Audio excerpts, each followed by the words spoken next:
Shreya, good morning. তুই ভাবছিস দুবার কেন গুড মর্নিং বলছি? সেটা হচ্ছে এই যে তুই চালাচ্ছিস এখন যে ফ্লোটা এসছে মানে সুন্দর ফ্লোয়িং করে এখন বিভিন্ন টাস্কগুলো মানে প্রথমে আমরা ফ্লোয়িংটা তুলেছি, তারপরে বিভিন্ন টাস্কগুলো আমরা তুলছি। এই টাস্কগুলো করতে কোনো সমস্যা হচ্ছে এখন আর? মানে যতটা হয়েছে তার মধ্যে হয়নি? ভয়টা কেটেছে মানে যে লেভেলে ভয় ছিল? বডিটা রিল্যাক্স হয়েছে, রিল্যাক্স আগে হয়েছে, হ্যান্ডেলটা ধরতে যতটা ব্যথা করতো এখন আর সেটা হচ্ছে না মানে ইজি লাগছে তো একটু? আচ্ছা, এবারে তুই আমাকে বল একদম ডে ওয়ানে যে স্কুটি নিয়ে এসেছিলাম,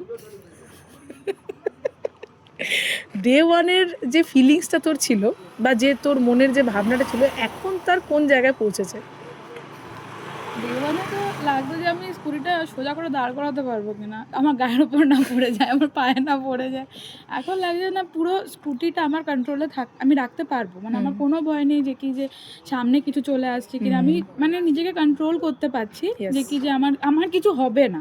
হ্যাঁ, যে নিজের হাতে সব কন্ট্রোলটা ওটা, মানে আমার ভেতরে যে ভয়টা থাকতো যে আমি যাবো, আমি ভাবতাম যে কি যে স্কুটি কি করে দুটো চাকার উপরে দুটো মানুষ ব্যালেন্স করে, এটা কি করে দুটো পা দিয়ে মানুষ হাঁটতে গিয়ে পড়ে যায়, কিন্তু দুটো চাকা দিয়ে কি করে মানুষ যায়। এখন লাগে ওটা অমনি কিছুই নয় জিনিসটা, আস্তে আস্তে বডি সব কিছু অ্যাডাপ্ট করতে পেরে যায়। একদম একদম একদম মানে এই যে প্রথমে ওই থিঙ্কিংটা ছিল যে কিভাবে এখন দেখ এত বড় রোডটায় তুই নিজেই ঘুরছিস আসছিস এবং সব ফাংশনগুলো মানে প্রথমে মনে হয়েছিল না যাবে, তুই প্রথম দিন আমাকে বলেও ছিলি যে বাবা এগুলো কি করে এখানে হাত কি করে দেবো কি করে, এখন তো তুই দিচ্ছিস, তোর হয়ে তো আমি দিচ্ছি না, তো তুইই করছিস কিন্তু সব। তার মানে কি বডি ধীরে ধীরে ধীরে ধীরে ধীরে ধীরে ওই জিনিসগুলো নিচ্ছে, এখন স্বাভাবিক হয়েছে, ইজি হয়েছে। কেমন লাগছে ট্রেনিং? ভালো লাগছে? হ্যাঁ, প্রচুর খাটছি আমরা, এটাও ঠিক যে আমরা আমাদের খাটাখাটনির প্রচুর মানে শ্রেয়া প্রচুর খাটছে এটার জন্য সত্যিই হ্যাটস অফ। মানে আমি লিটারালি বলছি আমি তোর এজ গ্রুপে তোর মতো স্টুডেন্ট প্রথম পেয়েছি, ঠিক আছে? এটা আমি ভীষণ লাকি ফিল করছি যে মানে ওই কষ্টটা করতে রাজি।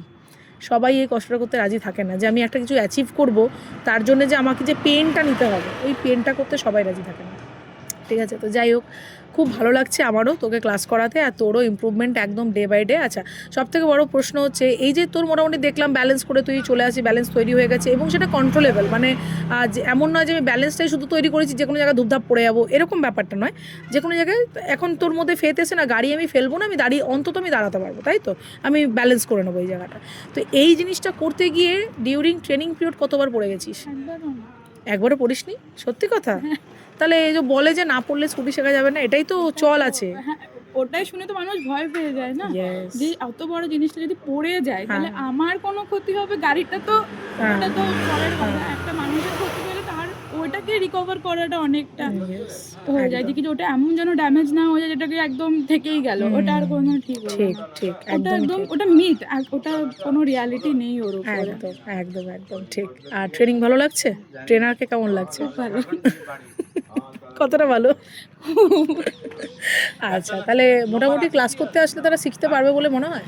শিখতে পারবে, আমাদের শয়ের প্রবলেম হয়ে গেল একটু।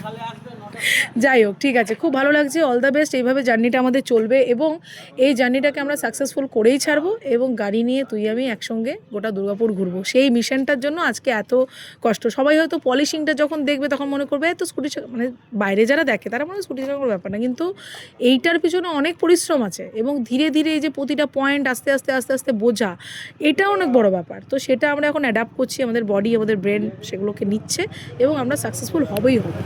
Congratulation and best of luck. Congratulation এই জন্য যে এত দূর অবধি এত সুন্দর করে তুলেছিস এবং আগামী দিনের জন্য বেস্ট অফ লাক। খুব ভালো লাগলো আমারও তোর সঙ্গে কথা বলে। আর অন্যান্য মেয়েদেরকে কি বলতে চাইবি যারা তোর মতো প্রথমে ভাবতো কিন্তু এখন তুই যে স্থিতিতে আছিস তাদের জন্য কি বলতে চাইবি? যদি কেউ ভেবে থাকে যে কি যে আমি শিখবো আমি পারবো, এমন কিছু নেই যে কি যে সেটা পারবে না, মানে সেটা শুধু স্কুটি চালানো নয়, দিদির সাথে কথা বলে মানে আমি অনেক কিছুতেই বুঝতে পেরেছি সেরকম কিছু হয় না জীবনে, সব কিছু সবাই অ্যাচিভ করতে পারবে, শুধু একটুখানি ডেডিকেশন লাগবে আর একটুখানি মেন্টালি একটুখানি স্ট্রং হতে হবে, যেটা আমি পারবো করতে।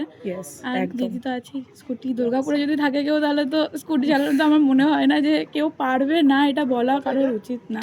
একদম সেফলি, কোনো রিস্ক ছাড়া, কোনো মানে নিজের সেফটি নিয়ে দিদি মানে এইটুকু থাকে না যে কি যে হ্যাঁ পড়তে পারবে, মাথাটাই ভাবনাটাই আনতে দেয় না যে কি যে হবে নেগেটিভ কথা ভাবতেই হবে। ওই জন্যই আমার মনে হয় যে মানুষের মাথায় প্রথমেই নেগেটিভ কথাটাই আসে যে আমি এটা করছি, এটা আমার হবে না কেন। কিন্তু যখন একটা পজিটিভ মানুষ যখন পজিটিভ এনার্জিটা দেয় তখন মনে হয় যে না পজিটিভটাই হবে। একদম একদম একদমই তাই। নেগেটিভিটি আমাদেরকে অনেক টেনে ধরে, ওই টেনে ধরার থেকে আমাদেরকে নিজেদেরকে বাঁচাতে হবে যে না আমরা নিজেদেরকে টেনে ধরবো না। আমরা ফ্লরিশ করার জন্য জন্ম হয়েছে আমাদের। আমাদের ভগবান একটা বীজ দিয়ে, একটা যেরকম গাছ, একটা গাছ কিন্তু এমনি এমনি গাছ হয়ে যায় না, একটা বীজ থাকে, ওই বীজটার লেয়ারটা ধীরে ধীরে ধীরে ধীরে টাইমের সাথে সাথে গ্রো করতে করতে সেটা বৃক্ষ হয়ে যায়। তো আমাদের মধ্যেও তো তাই, আমরা একটা ছোট্ট ভ্রূণের মাধ্যমে আমরা এসেছি, আমাদের মধ্যে অনন্ত শক্তি আছে। এই ফিলিংসটা আমাদের পারিপার্শ্বিক কিছু মানুষ এবং আমরা নিজেরা কী করি, টেনে টেনে টেনে টেনে না নিজে নামিয়ে দিই। আমি দেখি আমার অনেক দিদিদের মধ্যে সেই কনফিডেন্সটা নেই, ঠিক আছে, হয়তো একা কোথাও যেতে হবে সেই কনফিডেন্সটা আসছে না। কেন? কারণ পারিপার্শ্বিক পরিস্থিতি, ছোট থেকে বড় হওয়া, অনেক সময় বাবা মারা না তুই এটা করবি না, না তুই এটা তোর কি দরকার করার, তুই বাবা এটা, এই যে জিনিসগুলোর মাধ্যমে না। তারপরে তো আরও সমাজের বিভিন্ন আছে। আমার এক দিদি রয়্যাল এনফিল্ড কিনেছে, 40+ এজ, তো তাকে সবাই বলছে হাজব্যান্ডের জন্য কিনেছো, বরের জন্য কিনেছো, ছেলের জন্য কিনেছো, সে যে তার জন্য কিনেছে এইটাতে কেউ খুশি হয়নি। এইটাতে সবাই বলে যে তোমার বুড়ো বয়সে ভীমরতি হয়েছে, তুমি এই বয়সে তোমার মাথা খারাপ হয়ে গেছে, তুমি যা করছো স্কুটি চালাচ্ছ চালাও, তুমি কেন তুমি এনফিল্ড চালাতে যাবে? এটা কোনো কথা? সে একটা তার স্বপ্ন, তার একটা ড্রিম, সেটাকে সে পূর্ণ করবে না। চতুর্দিকে মানুষ কী হয়, যখনই সে ওইসব কথাগুলো শোনে না, আমাদের ব্রেন ওগুলো অ্যাবজর্ব করে, তাহলে কি সত্যিই আমার তখন নেগেটিভিটি জন্ম হয়। তো আমাদেরকে নিজেদের মোটিভেশন হতে হবে।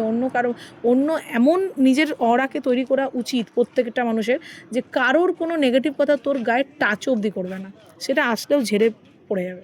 যেরকম দেখবি ঠাকুর, আমরা যখন সিরিয়াল দেখতাম, ঠাকুরের চারপাশে না একটা বলয়ের আকৃতি এরকম আমরা দেখে এসেছি, মানে যেগুলো যারা উজ্জ্বল আত্মা, যারা তাদের মধ্যে ওই ব্যাপারটা থাকে, সেখানে গেলে তুই আলাদা একটা ফিল করবি। সেরকম প্রত্যেকটা মানুষের মধ্যে ওই জিনিসটা আছে যে তুমি তোমার মধ্যে ওটা তৈরি করতে পারো। তো এমন অরা তৈরি করতে হবে যাতে অন্য কারোর নেগেটিভ কথা তোর মধ্যে সামান্য ভেদ করে ভেতরে ঢুকতে না পারে। এতটাই শক্তিশালী আমাদের মাইন্ডকে, আমাদের মনকে আমাদের তৈরি করতে হবে। মাইন্ড আর মনের, মানে ব্রেন আর হার্টের মধ্যে সংযোগস্থল কিন্তু থাকে না। ব্রেন এক কথা বলে, মাইন্ড এক কথা বলে, কিন্তু যে দুটোকে অ্যাবজর্ব করে নিতে পারে সে কিন্তু অ্যাচিভ করবেই যে কোনো জিনিস। তাই আমাদের ডেলিকার লাইফেই কিন্তু ছোটো ছোটো হ্যাবিটসের মাধ্যমে, ছোটো ছোটো জিনিসের মাধ্যমে আমরা কিন্তু এটার প্রোগ্রেস করতে পারি। এবং এটা যদি করে ফেলি আমরা যে কোনো জিনিস করে ফেলবো, যে কোনো, মানে অসম্ভব বলে তো কোনো ব্যাপারই নেই। গোটা ব্রহ্মাণ্ডই আমাদের মধ্যে আছে, মানে প্রত্যেকটা মানুষের মধ্যে ইউনিভার্স আছে। ইউনিভার্সের একটা অংশ যদি আমরা বলি, তাহলে জানি না কি বলবো, হ্যাঁ ঠিক আছে অংশ, কিন্তু ওই অংশটাকে সম্পূর্ণ ব্রহ্মাণ্ড করার দায়িত্ব তোমারই। অনেক কিছু আছে, শিখতে হবে, এভাবেই আমরা অ্যাচিভ করব, এভাবে গ্রো করব। আর স্কুটির জার্নি, অনেকে মনে করে স্কুটি শেখা তো কোনো ব্যাপার না, স্কুটি শিখেছে তো কী হয়েছে, কিন্তু না, প্রতিটা মেয়ের মধ্যে যারা স্কুটি পারে না তাদের মধ্যে এমনভাবে এই জিনিসটা আছে না। আমি তো এত ইন্ডিভিজুয়ালি এত মেয়েদের সঙ্গে টাচ হচ্ছি, আমি দেখছি মানে স্কুটি চালানোটা কিছু কিছু মানুষের কাছ থেকে কমেন্ট এমন আসে যে আমার জীবনের শেষ ইচ্ছে যে আমি স্কুটি চালাবো। তুই ভাবতে পারিস, তার জীবনের শেষ ইচ্ছে এটা, মানে শেষ ইচ্ছের মধ্যে একটা না, শেষ ইচ্ছেই এটা। দেখো স্কুটি তো স্কুটি না, এটা একটা এমন জিনিস যে তোমাকে ফ্রিডম দিতে পারে, তুমি কারোর উপর ডিপেন্ডেন্ট থাকবে একদম। প্রত্যেকটা মানুষের একটা ইচ্ছা থাকে যে আমি সবসময় অন্য কারোর উপর ডিপেন্ডেন্ট হব কেন। আমি ছোটবেলা থেকে বড় হয়েছি, বাবা সবসময়, বাবা নয় মা, কলেজে যাই বেশিরভাগ সময় হেঁটে, এক তো লোকের স্কুটিতে বসতে চাপতে ভয় লাগে, হ্যাঁ দিয়ে চাপি না। খুব দূরে কারো দেখলাম যে হ্যাঁ সে ভালো স্কুটি চালাতে পারে, তাহলে চাপলাম, কোনো রিস্ক নেই, বাইরে গিয়ে কোনো রিস্ক নেই, দরকার নেই। ঘুরতে গেলাম, ঘুরতে গিয়ে এখন সবাই স্কুটি চালানো, এখন ট্রেন্ডিং, স্কুটি রেন্ট করে, সেখানে কেউ আমাকে এমন কাউকে মানে নিয়ে যেতে হবে যে চালাতে পারে, যে তোকে ক্যারি করতে পারবে, তার সেই কনফিডেন্স আছে। আমার ওই জায়গাটা থেকে মনে হতো না কি যে আমি খুব বেশি সবার উপরে ডিপেন্ডেন্ট হয়ে যাচ্ছি।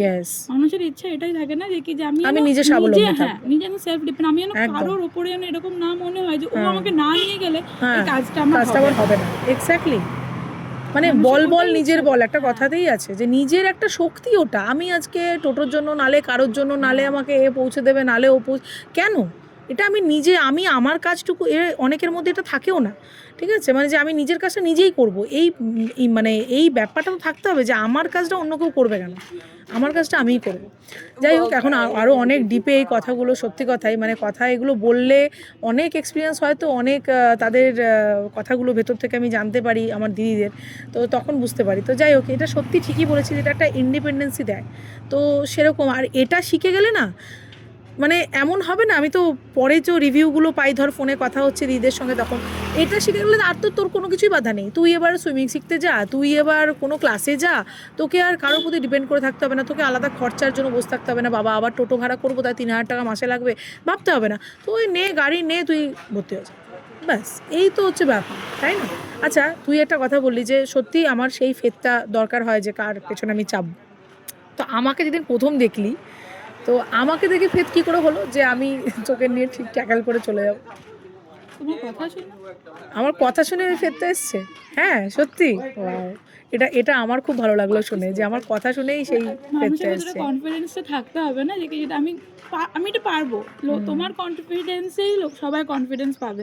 মানে তোমাকে যদি তুমি ধরো কোনো আজকে শুধু ট্রেনিং নয়, তুমি অন্য কোনো কাজ করবে যেখানে তুমি সার্ভিস দিচ্ছ, সে তোমার সার্ভিসটা তখনই নেবে যখন সে তোমার কথা শুনে কনভিন্সড হতে পারবে যে কি হ্যাঁ মানে আমার ভরসা হচ্ছে।